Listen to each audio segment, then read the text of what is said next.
오늘은 전신갑주 가운데 머리에 쓰는 투구에 관한 내용을 말씀드리고자 합니다. 전투 현장에서 머리를 보호하는 이 투구의 중요성은요, 아무리 강조해도 부족하지 않을 것입니다. 투구는 지금으로 따지면 철모죠. 그리고 우리가 흔히 볼 수 있는 헬멧과 같은 것입니다. 실제로 오토바이나 자전거를 탈 때 헬멧을 착용했냐 안 했냐 그 차이는요, 뇌 손상률이 65%나 된다고 합니다. 굉장히 중요하죠. 그런데 여러분, 지금까지 전신갑주를 쭉 살펴보면서 중요하지 않은 부위가 있었습니까? 아니에요. 모두 다 중요했습니다. 사실 투구를 비롯한 모든 갑주는요, 어느 것 하나 중요하지 않은 것이 없습니다. 모든 갑주는 서로 상호 연합해서 하나의 생명을 보호하고 지켜주는 것이죠. 이 갑주들에 담긴 의미들도 마찬가지입니다. 의와 진리와 복음과 믿음, 그리고 오늘 소개하고 있는 구원, 이 모든 이야기들은요, 기독교에 있어서 정말 큰 주제들이에요. 기본적이고 아주 중요한 주제들입니다. 이 모든 주제들은 바로 예수 그리스도 안에서 모입니다. 예수 그리스도 안에서 하나로 모여지는 것입니다. 진리이신 예수 그리스도를 믿음으로 말미암아 의롭게 되어서 우리는 복음의 능력으로 구원받은 새 사람이 되었습니다. 우리는 예수님이라는 이 전신갑주를 입고 영적인 전쟁에서 승리하며 싸움에 나아가는 것입니다. 우리 안에서 영적 전쟁을 싸우는 실체가 누구세요? 주체가 누구십니까? 우리는 누구를 의지해서 영적인 전쟁의 싸움터로 나가는 것입니까? 바로 예수 그리스도, 예수님. 모든 하나님의 전신갑주들은요, 바로 예수 그리스도를 상징하는 것입니다. 그렇다면 오늘 다섯 번째 전신갑주, 우리 구원의 투구에는 어떠한 예수님의 복음이 구체적으로 담겨 있는지 우리가 함께 살펴보도록 하겠습니다. 함께 따라하겠습니다. 구원의 투구는 확신입니다. 구원의 투구는요, 그리스도인의 신분을 나타내 주는 것입니다. 나는 구원받은 백성이다. 나는 하나님 나라의 군대다. 하나님 나라의 백성이다. 하나님의 자녀다라는 것을 보여주고 나타내는 것이 바로 이 구원의 투구라는 사실입니다. 그렇습니다. 구원의 투구를 쓴다는 것은 성도의 구원의 확신을 말하는 거예요. 여러분, 구원 받으셨습니까? 다시 한번. 여러분, 구원 받으셨습니까? 제가 지금 그 스크린 안에 계신 분들을 확인하지 못해서 참 안타까운데, 네, 아멘이시죠? 혹시 확신이 좀 흔들리십니까? 이 질문은 구원파 이단이 주로 하는 질문으로 많이 헷갈리게 하는 질문이기도 하죠. 갑자기 당신 구원 받았습니까? 언제 받았습니까? 막 이렇게 따지면서 물어보면요, 순간 당황합니다. 그래서 잠깐 흔들리는 그 애매한 마음의 틈을 노려서 너 그거 확실하게 모르면 지금까지 믿은 거 다 가짜라고, 다시 믿어야 된다고 막 이야기를 합니다. 여러분, 이런 질문을 받을 때 우리의 구원의 확신이 흔들리는 이유는 무엇일까요? 우리가 구원에 대하여서 뭔가 오해하는 것이 있기 때문에 그렇습니다. 간단하고 명확하게 제가 정리해 드리겠습니다. 문제의 핵심은, 내가 구원받은 것은 내가 믿어서 구원받았다고 생각하기 때문에 그렇습니다. 내가 믿어서 구원받았다.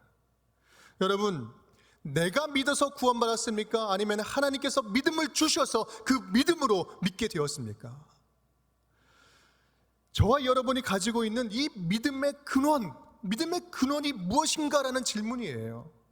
성경은요, 우리에게 명확하게 해답을 줍니다. 에베소서 2장 8절 말씀 우리 다 함께 읽겠습니다. 너희는 그 은혜에 의하여 믿음으로 말미암아 구원을 받았으니 이것은 너희에게서 난 것이 아니요 하나님의 선물이라. 아멘. 우리가 지금 믿음을 어떻게 받았습니까? 은혜로 받은 거예요. 믿음은 선물입니다. 우리가 믿음이라는 선물을 아멘으로 받으면 그 믿음으로 예수 안에 있는 생명이 있음을 믿고 예수 그리스도를 영접함으로 우리는 구원받을 수 있는 것입니다. 하지만 하나님께서 아무리 믿음이라는 놀랍고 아름다운 그 놀라운 선물을 공짜로 은혜로 주심에도 불구하고 그것을 안 받으면, 받지 않으면, 믿음을 갖지 않으면 구원받을 수 없는 거예요. 우리에게 믿음을 갖도록 은혜를 베풀어 주시는 분도 하나님이시요, 그 믿음으로 주님을 영접하고 주님께 나오는 자를 구원하시는 분도 하나님이십니다. 그런데 문제는 뭡니까? 내가 믿어서 구원받았다고 생각을 하는 거예요. 그것이 문제입니다. 믿음의 뿌리가 어디에 있습니까? 자기 자신에게 있는 거예요. 하나님이 주신 믿음이 아니라 내 믿음이 내가 뿌리가 되기 때문에 나에게 힘든 일이 생기면 흔들리기 시작하는 거예요. 그 뿌리가 흔들리는 것입니다. 내가 믿은 것이 진짜인가? 내가 잘못 믿은 거 아닌가? 내가 잘못 선택한 거 아닌가? 주어가 다 무엇입니까? 내가 상태가 좋으면은요, 괜찮으면 구원의 확신이 막 듭니다. 와, 지금 확실하게 믿어요. 그런데 내 상황이 안 좋고 상태가 좀 안 좋아지면 내가 구원받은 것이 맞나 헷갈리기 시작하는 거예요. 분명히 아십시오. 지금 우리에게 믿음을 주셔서 구원하신 분은 우리 하나님이십니다. 저와 여러분이 예수 그리스도를 믿는 것은요, 하나님의 신비예요. 하나님의 기적입니다. 강권적인 은혜의 역사입니다. 믿음을 가진 것은 축복이요, 기적입니다. 하나님이 구원하시기로 작정하시고 우리에게 믿음의 기회를 주신 거예요. 하나님이 저와 여러분을 선택하시고 구원하신 그 일에는요, 실수가 없으십니다. 결코 실수가 없으세요. 하나님은 한번 구원하기로 작정하신 당신의 자녀들은 절대로 놓치지 않습니다. 그렇게 바로 저와 여러분을 지금 이 자리, 믿음의 자리로 인도해 주시는 것입니다. 그렇게 주신 하나님의 구원은요, 우리 믿는 자에게 영원한 구원이 되는 겁니다. 영원히 변치 않고 사라지지 않는 구원, 이것이 바로 믿는 자에게 복음, 우리 믿는 우리에게 진짜 복음이 되는 거예요. 믿음의 근원이 어디 있습니까? 내가 아니라 주님인 것입니다. 그것이 바로 오늘 말씀드리는 구원의 확신이에요.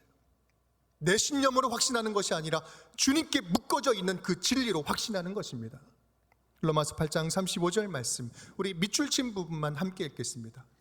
누가 우리를 그리스도의 사랑에서 끊으리요? 우리를 우리 주 그리스도 예수 안에 있는 하나님의 사랑에서 끊을 수 없으리라. 아멘. 누구도 끊을 수 없다. 하나님의 놀라우신 사랑과 하나님의 놀라우신 구원하심. 내가 어떤 상황에 처해 있다 할지라도, 내가 어떤 최악의 상태에 있다 할지라도 나를 향한 하나님의 구원은 절대 끊어지지 않는다는 이 진리를 믿으시기 바랍니다. 그것이 바로 구원의 확신이에요. 사도 바울은요, 자신의 믿음을 이렇게 고백합니다. 고린도후서 4장 8절 9절 말씀 함께 읽겠습니다. 우리가 사방으로 우겨쌈을 당하여도 쌓이지 아니하며 답답한 일을 당하여도 낙심하지 아니하며 박해를 받아도 버림받지 아니하며 거꾸로 됨을 당하여도 망하지 아니하고. 아멘. 사도 바울은 확신합니다. 그것은 자신의 신념에 의한 확신이 아니라 하나님께 붙잡힌 구원이기 때문에 확신하는 거예요. 이것을 두고 한 번 구원은 영원한 구원이라고 이야기를 하는 겁니다. 그런데 이 말을 180도 오해한 사람들이 있어요. 바로 구원파가 그렇죠. 구원파와 같은 신앙이 그렇습니다. 구원파는요, 몇 날 몇 시에 구원받았는지 그것에 집착을 해요. 그리고 한 번 구원은 영원한 구원이니 예수를 믿기만 하면 그때부터는 자동으로 천국 티켓 얻었으니 마음대로 살아가도 된다고 이야기합니다. 중요하게 여기지 않아요. 구원을 강조하고 믿음을 강조하니까 언뜻 보면 굉장히 믿음이 좋고 자유함을 주는 것 같습니다. 하지만 그것은 반쪽짜리 구원입니다. 전형적인 이단의 모습이에요. 너무나도 중요하고 당연한 구원론, 여러분 모두 아시겠지만 다시 한번 정리하겠습니다. 하나님의 구원하심은요, 과거 완료형이 아닙니다. 현재 진행형입니다. 우리의 구원은 예수 그리스도를 믿음으로 끝난 것이 아니라 예수 그리스도를 믿음으로 시작된 것입니다. 마치 갓난아이가 태어나면 거기서 성장을 그때부터 시작하는 것처럼, 그때부터 본격적으로 생명이 자라나기 시작하는 것처럼 예수를 믿었다면 그 믿음과 함께 믿음에 합당한 삶을 살아가는 것, 그것이 바로 구원받은 삶인 것입니다. 이것을 조금 어렵게 표현하면 구원은 칭의와 성화, 이 두 가지 모두 포함하는 단어인 것이죠. 이미와 아직, 이미 얻었지만 아직 그 끝까지 표대를 향하여 달려나가는 것, 그것이 바로 구원인 것입니다. 만약에 누군가 예수를 믿는다 하지만 전혀 믿음에 합당한 삶을 살고 있지 않다면 그 사람의 믿음을 누가 확인할 수 있겠습니까? 그 사람이 구원을 누가 증명할 수 있겠습니까? 그래서 우리는요, 끊임없이 우리의 구원 받은 삶을 점검해 봐야 됩니다. 나는 과연 이 구원받은 삶을 온전히 살아내고 있는 것인가? 합당한 삶을 살고 있는가? 그래서요, 성경은요, 계속해서 구원을 이루어 가라라고 말씀을 합니다. 우리 빌립보서 말씀을 함께 읽겠습니다. 그러므로 나의 사랑하는 자들아, 너희가 나 있을 때뿐 아니라 더욱 지금 나 없을 때에도 항상 복종하여 두렵고 떨림으로 너희 구원을 이루라. 아멘. 너희가 구원받은 자로서 계속해서 두렵고 떨림으로 구원을 이루며 살아가라. 믿음에 합당한 삶을 살아가라. 예수 그리스도를 닮아가는 삶을 계속해서 살아가라. 우리에게 말씀 주시는 것입니다. 사랑하는 여러분, 여러분을 향한 결코 끊어지지 아니하는 하나님의 사랑, 결코 끊을 수 없는 하나님의 구원하심을 확신하시기 바랍니다. 우리가 받은 구원은요, 내 감정에 의한 것이 아니라, 내 의지나 내 신념에 의한 것이 아니라 나를 선택하시고 나를 구원하시기로 작정하신 그 하나님의 끊을 수 없는 그 사랑에 근거하고 있다는 사실을 믿으시기 바랍니다. 그 구원의 확신은 나에게 있는 것이 아니라 하나님께 있는 것입니다. 그 구원의 확신을 가지고 더욱더 우리의 구원자 되시는 예수 그리스도를 의지하며 승리하며 살아가는 저와 여러분이 될 수 있기를 주님의 이름으로 축원드립니다. 아멘. 우리 따라하겠습니다. 구원의 투구는 소망입니다. 구원의 투구는 소망입니다. 우리는 하나님의 은혜로 구원받은 자녀들입니다. 아멘이시죠? 아멘. 이제는 확신하시죠? 그 구원의 확신의 근거는 나에게 있는 것이 아니라 하나님께 있는 것입니다. 우리는 결코 하나님으로부터 끊어질 수 없는 하나님의 구원받은 자녀가 되었습니다. 그런데 문제는 무엇입니까? 구원을 베풀어 주신 하나님도 알겠어요. 주님도 고백을 했습니다. 주님을 믿습니다. 그런데 우리의 신앙은, 우리의 믿음의 삶은요, 순간순간 계속해서 흔들리는 거예요. 어제도 흔들리고 오늘도 흔들리는 거예요. 하나님께서 우리 안에서 역사하시고 도와주시겠다고 말씀하시고 그것을 아멘으로 받았음에도 불구하고 또 어려움이 찾아오면 우리의 마음은 유동치고 흔들리는 것입니다. 도대체 무엇이 문제입니까? 뭐가 잘못된 걸까요? 이러한 두려움에 대해서 폴 투르니에라는 심리학자는 인간의 자리라는 그의 저서에서 한 가지 용어를 설명을 합니다. 중간지대의 불안이라는 말씀을 이야기를 합니다. 이러한 불안은 중간지대의 불안이다.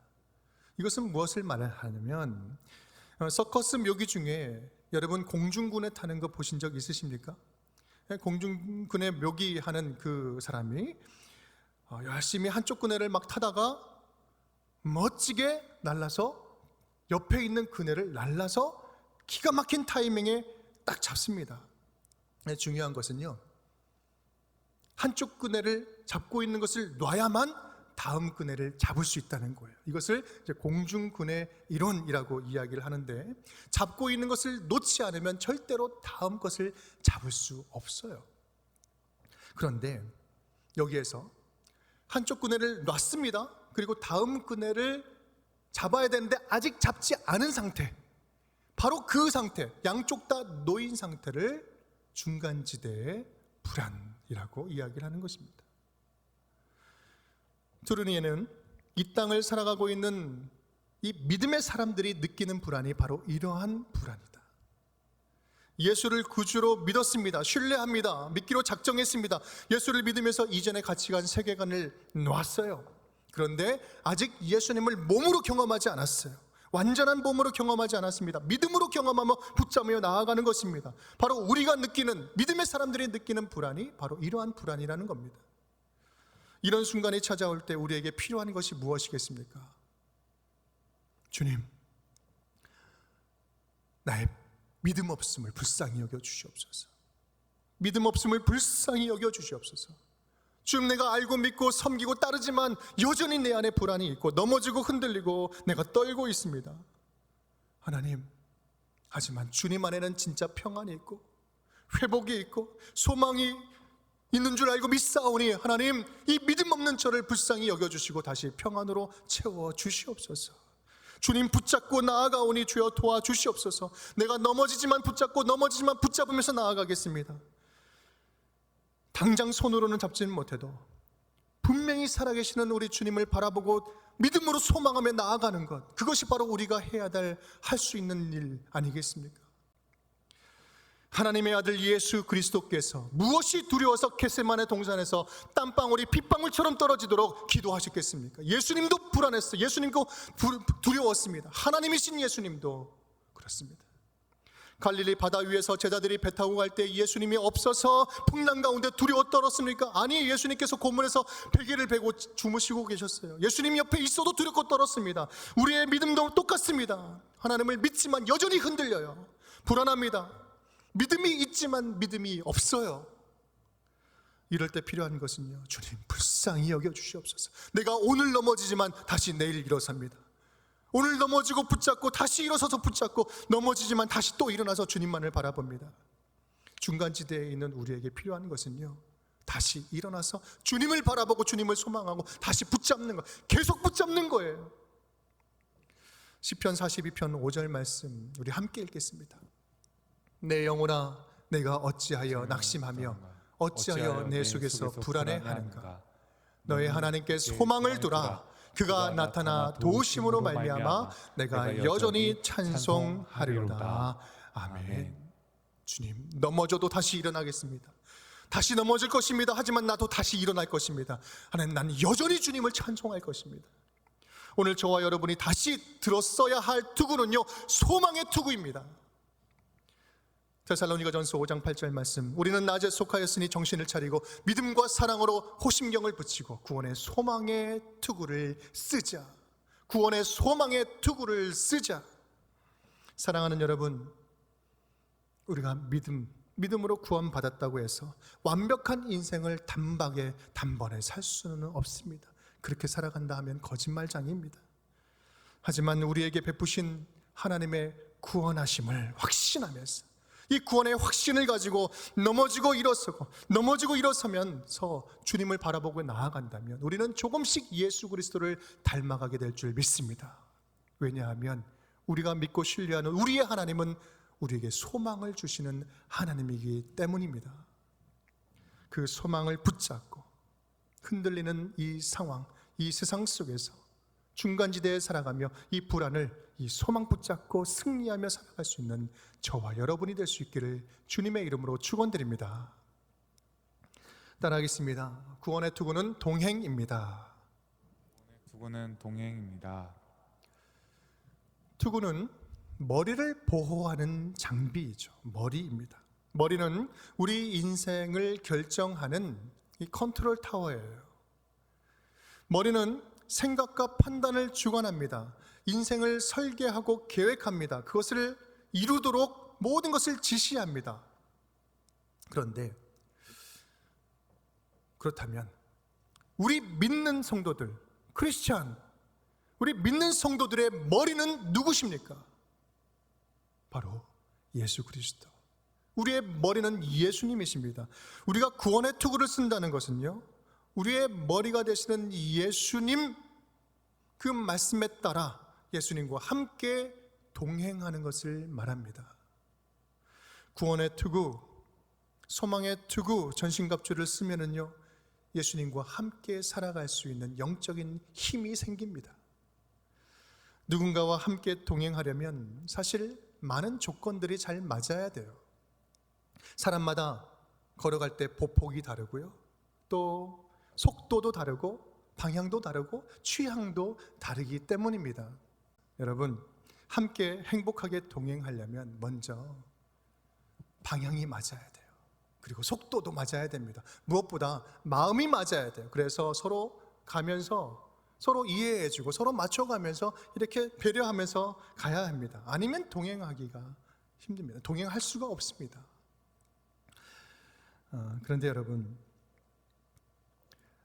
우리가 예수님과 함께 동행하는 것, 예수님과 함께 보폭을 마치고 예수님과 함께 동행하는 것, 이거 너무 쉽게 생각하고 있지는 않습니까? 여러분은 지금 예수님과 어떻게 동행하고 계십니까? 누구의 속도에 누가 맞추고 있습니까? 누구의 방향을 지금 따라가고 있습니까? 만약에 예수님이 조금이라도 완벽한 하나님의 기준을 우리에게 요구하신다면 우리가 예수님과 함께 동행하는 것이 가능이나 하겠습니까? 예수님은 우리와 동행해 주시기 위해서 자기의 모든 것을 다 포기하셨습니다.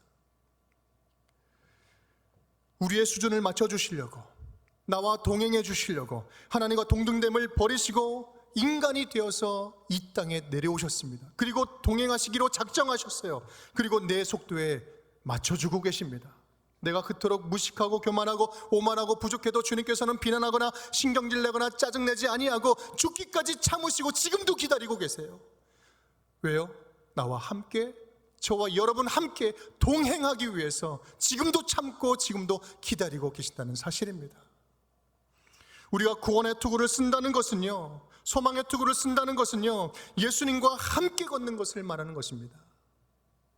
지금처럼 변화가 많고 변수가 많은 세상에서 우리가 무엇을 의지하며 살아갈 수 있겠습니까? 이 요동치는 세상에서 무엇을 의지하며 살아갈 수 있어요? 다른 방법은 없습니다. 주님과 동행하는 길밖에 없어요. 주님과 함께 걷는 일밖에 없습니다. 어제까지 있던 길도 하루아침에 홍수로 사라져버립니다. 내가 확실하게 믿던 그 길이 하루아침에 사라져버리는 거예요. 도대체 어디로 가란 말입니까? 조금 전까지 있던 집이 한순간에 수해로 다 사라져버립니다. 내가 믿고 의지하던 그 집이 팔려버리고 다 부도가 나버립니다. 내가 어디서 살란 말입니까? 갑작스러운 불경기로 직장을 잃어버렸어요. 뭐 먹고 살란 말입니까? 구원받은 하나님의 자녀로서 믿음을 가지고 잘 살고 싶은데 일은 더 꼬이고 더 힘듭니다. 뭘 더 어떻게 하란 말입니까? 믿음으로 살아보려고 노력하는데, 몸부림치는데 변하는 것은 하나도 없고 우울감만 찾아와요. 뭘 더 어떻게 하란 말입니까? 그런데 여러분, 이와 똑같은 막막함과 절망, 두려움에 떨고 있었던 한 사람이 요단강 앞에 서 있었습니다. 그는 바로 여호수아였어요. 전혀 경험하지 못했던 두렵고 떨리는 새로운 역사가 지금 그 앞에 펼쳐졌는데 외롭게 서 있는 것입니다. 그는 경험도 없어요. 멘토였던 모세도 죽었습니다. 자기 편도 없어요. 능력도 없습니다. 의지할 거 하나도 없어요. 두렵고 떨리는 가운데 주여 내가 어떻게 합니까? 고민하는 가운데 주님께서 오셔서 말씀해 주십니다. 여호수아 1장 9절 말씀 우리 함께 읽겠습니다. 강하고 담대하라. 두려워하지 말며 놀라지 말라. 내가 어디로 가든지 내 하나님 여호와가 너와 함께 하느니라. 아멘. 놀라지 말라, 두려워하지 말라. 네가 어디를 가든지 내가 너와 함께 할 것이다.